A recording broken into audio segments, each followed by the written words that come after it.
بسم اللہ الرحمن الرحیم۔ اللہ پاک نے انسان کو زندگی دی ہے۔ اس زندگی کے بنانے والے اللہ ہیں، اور اللہ ہی سب سے بہتر جانتے ہیں کہ اس زندگی کی خوبصورتی کس چیز میں ہے اور یہ زندگی کس چیز سے برباد ہوتی ہے۔ اور اللہ پاک نے ہر انسان کو کھل کے بیان کر دیا ہے کہ جن چیزوں سے زندگی بنتی ہے اور جن چیزوں سے زندگی بگڑتی ہے۔ تو اس ساری زندگی کا خلاصہ اگر میں کہوں کہ قرآن کے 2 آیات میں ہے،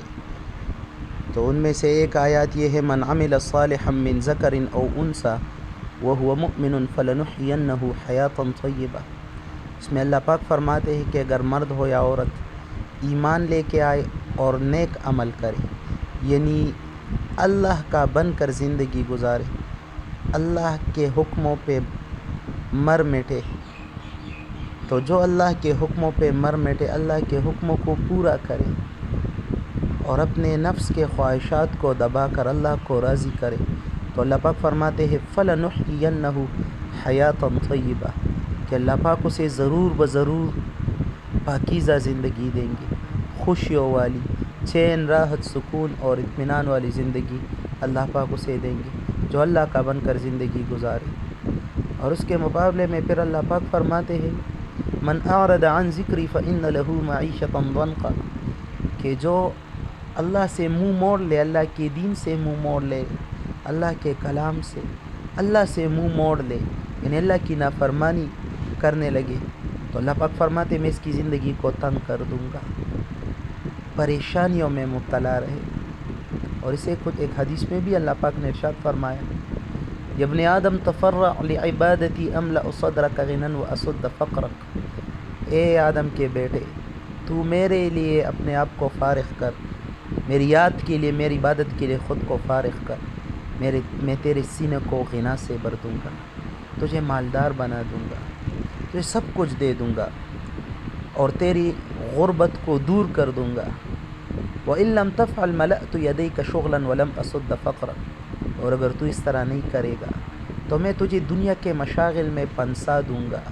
تجھے ایسا پنسا دوں گا کہ تجھے پاگل بنا دوں گا دنیا کی چیزوں میں، تجھے تکا دوں گا دنیا کے پیچھے۔ وَلَمْ أَسُدَّ فَقْرَكَ، اور تیرے فقر کو دور نہیں کروں گا۔ اور اس طرح اللہ کے نبی نے فرمایا کہ اللہ پاک فرماتی دوسری حدیث میں، من كانت الدنيا همه فرق الله امره وجعل فقره بين عينيه ولم يأته من الدنيا الا ما كتب له، کہ اللہ پاک فرماتے ہیں کہ جو دنیا کو اپنا مقصد بنائے گا، تو اللہ پاک فرما دے میں اس کے کاموں کو بکیر دوں گا، یعنی اس کے کام بکر جائیں گے، یہ سارا دن جا کر تکے گا اور اس کے کام نہیں ہوں گے، اور یہ ہمیشہ پریشان اور بھاگے گا چیزوں کے پیچھے، لیکن اس کے مسائل حل نہیں ہوں گے، اس کے کاموں کو اللہ پاک بکھیر دیں گے، اس کو پریشان کر دیں گے اور اس کا ذہن بھی منتشر رہے گا۔ اللہ اکبر۔ وجعل فقرہ بین عینیہ، اور اس کے فقر کو اس کی آنکھوں کے سامنے کر دوں گا، ہر وقت اسے یہ خوف ہوگا کہ کہیں میں غریب نہ ہو جاؤں، کہیں میں برباد نہ ہو جاؤں، کہیں میں بھوکا نہ مر جاؤں، ہر وقت یہی فکر سوار رہے گی۔ اللہ اکبر۔ وَلَمْ يَأْتِهِ مِنَ الدُّنْيَا إِلَّا مَا كُتِبَ لَهُ، اور دنیا تو وہی اس کو ملے گی جو اس کی قسمت میں ہے، جو اس کے لیے لکھی جا چکی ہے۔ مطلب یہ صبح اور شام دوڑے گا، پھرے گا، بھاگے گا، ذلیل ہوگا، لیکن پھر بھی دنیا اسے نہیں ملے گی، بلکہ صرف اتنی ملے گی جو اس کی قسمت میں ہے۔ یہ اس کے لیے جو دنیا کو اپنا مقصد بنائے۔ اور پھر اللہ فرماتے ہیں، اس بات کو سوچنا چاہیے کہ یہ کون فرماتا ہے؟ یہ اللہ فرماتے ہیں، اور اللہ کی بات میں کبھی شک نہیں ہو سکتا۔ اللہ فرماتے ہیں پھر من كانت الآخرة نیتہ جمع اللہ له امرہ، اللہ اکبر، کہ جو آخرت کو اپنا مقصد بنائے، اس کی نیت میں ہمیشہ آخرت ہی ہو، وہ ہمیشہ آخرت کے بارے میں سوچے، اللہ کو راضی کرنے کے لیے ہر لمحہ وہ سوچے، اس کا بیٹھنا، اس کا چلنا، اس کا پھرنا، وہ جب بھی بیٹھے تو یہی سوچے کہ اللہ کو کیسے راضی کروں، جس کے ساتھ بات کرے تو یہی سوچے کہ کیسے اللہ کو راضی کروں، اس کا سب کچھ، اس کا توڑ جوڑ، اس کا بیٹھنا، اٹھنا، سونا، لیٹنا، اس کا مقصد ہی صرف یہی ہے کہ کیسے میں اپنے رب کو راضی کروں، اور مجھے ایسی حالت میں موت آئے کہ میرا اللہ مجھ سے راضی ہو۔ اللہ کی قسم، اس سے بڑی خوش قسمتی کائنات میں کوئی نہیں ہے کہ انسان کو اسی حالت میں موت آ جائے کہ اللہ اس سے راضی ہو، اور اس سے بڑی بربادی کائنات میں اور کوئی نہیں ہے کہ انسان کو اس حالت میں موت آ جائے کہ اللہ اس سے ناراض ہو۔ اللہ کی ناراضگی سے بڑی بربادی کائنات میں کوئی نہیں، اور اللہ کی رضا سے بڑی خوش قسمتی کائنات میں کوئی نہیں۔ اس لیے کہا جاتا ہے کہ ہم ہر لمحہ اپنے آپ کو تیار رکھیں، ایسا نہ ہو کہ اسی حالت میں موت آ جائے کہ ہمارا اللہ ہم سے ناراض ہو۔ اور موت تو کسی وقت بھی آ سکتی ہے، کتنے جوان کتنے چھوٹے بڑے ہوتے ہیں، اس کے خیال میں بھی نہیں ہوتا، اس نے اپنے ذہن میں بڑے خواب سجائے ہوتے ہیں۔ کئی ایسے لوگوں کو دیکھا گیا جو اپنی شادی کی رات ہی جا کر مر جاتے ہیں، ایکسیڈنٹ کر کر مر جاتے ہیں۔ کیسے اتنے ایسے لوگ ہیں جو شادی کے ایک ہفتے بعد مر جاتے ہیں، کتنے ایسے لوگ ہیں جو ڈگری لے کر اس کی خوشی میں آ رہے ہوتے گھر اور مر جاتے۔ تو اس وجہ سے اللہ نے پھر فرمایا کہ جو آخر نے آخرت کو اپنا مقصد بنائے گا تو اللہ فرماتے میں اس کے کاموں کو جمع کر دوں گا، اس کے کاموں کو آسان بنا دوں گا۔ مطلب اس کے کاموں کے پیچھے اس کو دوڑنا نہیں پڑے گا، اس کی ساری چیزیں آسان ہو جائیں گی، اللہ آسانی سے رزق دیں گے، اللہ عافیت کا معاملہ فرمائیں گے، اللہ خوشی چین صحت سکون کچھ نہیں ہوگا، پھر بھی اللہ پاک اس کو غنی بنا دیں گے۔ اور خود اللہ نے فرمایا وَجَعَلَ عِنَاهُ فِي قَلْبِهِ، اللہ پاک اس کے سینے کو غنا سے بھر دیں گے، یہ غنی ہو جائے گا، اور یہ اسے کسی کی ضرورت ہی نہیں ہوگی، یہ خوشی محسوس کرے گا ہر وقت۔ اور کیا وَأَتَتْهُ الدُّنْيَا وَهِيَ رَاغِمَةٌ، اور دنیا ذلیل ہو کر اس کے قدموں میں آئے گی۔ تو یہ دل مان جائے کہ زندگی بنانے والی ذات صرف اللہ کی، صرف اللہ، زندگی اللہ بناتے ہیں، اور اللہ زندگی اس کی بناتے ہیں جو اللہ کی مان کر چلتا ہے، اور جو اللہ کو چھوڑ کر بھاگتا ہے خدا کی قسم بے چین بے قرار بے سکون ہو کر تڑپ تڑپ کر مرتا ہے۔ تو آج ہماری بے سکونی کی وجہ بھی ہے اپنے اللہ سے ہم نے تعلق توڑ رکھا ہے، اور یقین کرے وہ اللہ تو ہر وقت جو ہے نا ہماری واپسی کے انتظار کرتا ہے، اور اس انتظار میں کہ میرا بندہ کب واپس لوٹ کے آئے۔ داؤد علیہ السلام نے اللہ پاک سے پوچھا یا اللہ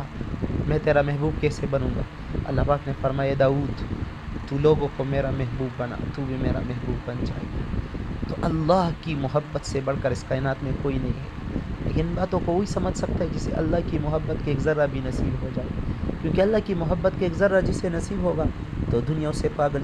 نظر آئے گی، اور وہ دنیا والوں کو پاگل نظر آئے گا، حالانکہ وہ پاگل نہیں ہوگا، وہ اللہ کی عشق میں ڈوب چکا ہوگا۔ دنیا کے لوگوں کی عشق میں ڈوب کر ہم اپنے آپ کو بھول جاتے ہیں، اور پتہ نہیں لوگ کیا کیا خودکشی کرتے، کوئی اپنے آپ کو برباد کر دیتا ہے۔ اس ذات کی محبت کا کیا کہنا جس نے یوسف علیہ السلام کو حسن بخشا، جس نے نبی صلی اللہ علیہ وسلم تمام کائنات، جس نے جنت کو اتنا حسین بنایا، وہ کتنا حسین ہو، کتنی بڑی عظمت والی ذات، اتنی رحم کرم اور محبت کرنے والی ذات، اس ذات کو چھوڑ کر غیروں کے پیچھے بھاگنا، اس سے بڑی ذلت اور کیا ہو سکتی ہے؟ اللہ ہم سب کی حفاظت فرمائے۔ ہم اپنے آپ کو وقت دیں، خدا کے لیے اپنے آپ کو وقت دو۔ یہ زندگی بہت توڑی ہے، ان قریب موت کے جھٹکے نے آ کر ہمیں اچک لینا ہے، اور ہمیں پتہ ہی نہیں چلے گا۔ ہاں پتہ جب چلے گا جب کفن پہن کر جب قبر میں رکھا جائے گا، اور جیسی قبر بند ہوگی تو منکر نکیر قبر کی دیوار پاڑ کر آ جائیں گے، تب جا کر ہمیں پتہ چل جائے گا، لیکن وقت گزر چکا ہوگا۔ ابھی ہمارے پاس وقت ہے، ہم جو بھی ہے، جہاں بھی ہے، جس شعبے سے بھی ہے، ہم جیسے بھی ہے، ہم مسلمان ہیں، ہم عام لوگ نہیں ہیں، ہمیں اللہ نے عظیم نسبت عطا فرمائی ہے، ہم نبی صلی اللہ علیہ وسلم کی امتی ہے، ہم کم از کم اس نسبت کی ہم لاج رکھیں، اور ہم اللہ کے حکموں کو پورا کرنے کی کوشش کریں۔ آج تک ہم سے جو ہو اس پہ توبہ کریں، اور آج سے خود کو وقت دے، روزانہ 10-15 منٹ خود کو وقت دے کر اپنی زندگی کے بارے میں سوچیں، اپنی زندگی کو بدلنے کی کوشش کریں۔ دیکھیں کچھ پتہ نہیں ہماری موت آ جانے والی ہے۔ ابن عمر رضی اللہ تعالیٰ عنہ کے کندھے پر اللہ کے نبی نے ہاتھ رکھ کر کہا، اے ابن عمر، جب تجھ پہ صبح ہو جائے تو یہ مت سوچ کہ تو شام دیکھے گا، اور جب تو شام دیکھے تو کبھی یہ نہ سوچ کہ تو صبح دیکھ لے گا، بس یوں سمجھ یہ تیری زندگی کی آخری صبح ہے، یا یہ تیری زندگی کی آخری شام ہے۔ تو ہم اور آپ بھی ہر صبح کے وقت یہ سوچیں کہ یہ میری زندگی کی آخری صبح ہے، اس کے بعد یہ سورج میں کبھی نہیں دیکھوں گا، اس کے بعد تو مجھے قبر کی تنہائیوں میں جانا ہے، اور ہر شام ہمیں یہ یاد دلائے، جیسے اندھیرا ہو جائے تو ہمیں قبر کا اندھیرا یاد آ جائے کہ اب تو بس قبر میں ہی جانا ہے، پھر کبھی صبح نہیں ہوگی۔ اس وجہ سے ہمارے پاس اب بھی وقت ہے، اپنے آپ کو سمجھائے، اپنے آپ سے بات کرے، اپنے آپ کو وقت دے۔ خدا کی قسم ہمارے لیے سب سے ضروری ہمارا اپنا آپ ہے، اور ہمارے سب سے ضروری ہماری آخرت ہے۔ خدا کی قسم دنیا سے آخرت بہت ضروری ہے۔ دنیا کی تھوڑی سی زندگی کے لیے ہم صبح و شام ایک کیے ہوئے ہیں، اور آخرت کی نہ ختم ہونے والی زندگی کو ہم بلا بیٹھے۔ ہم عقل مند ہے، عقل مند کبھی اتنا بڑا دھوکہ نہیں کھاتے۔ شیطان ہمارا دشمن ہے، 24 گھنٹے سے انتظار میں ہے کہ کب کسی بہانے سے ہمیں برباد کر دے، اور شیطان ہر کسی کو اپنا سودا بیچتا ہے۔ کسی کو غیبت سے مبتلا کرتا ہے، تو کسی کو زنا سے، تو کسی کو بد نظری سے۔ علماء کے لیے اپنے طریقے سے آتا ہے، عوام کے لیے اپنے طریقے سے، مردوں کے لیے اپنے طریقے، عورتوں کے لیے اپنے طریقے۔ ہر کسی کو شیطان نے کسی نہ کسی کام میں مشغول کر کے رکھا ہے، اور اسے احساس ہونے بھی نہیں دیتا کہ وہ گناہ میں مشغول ہے، اور یوں ہی بربادی کا سفر طے کر رہا ہے شیطان کی مان کر۔ اور یہ شیطان کہتا ہے کہ شیطان نے تو اللہ پاک سے عرض کیا تھا، رب بما اغویتنی لأزینن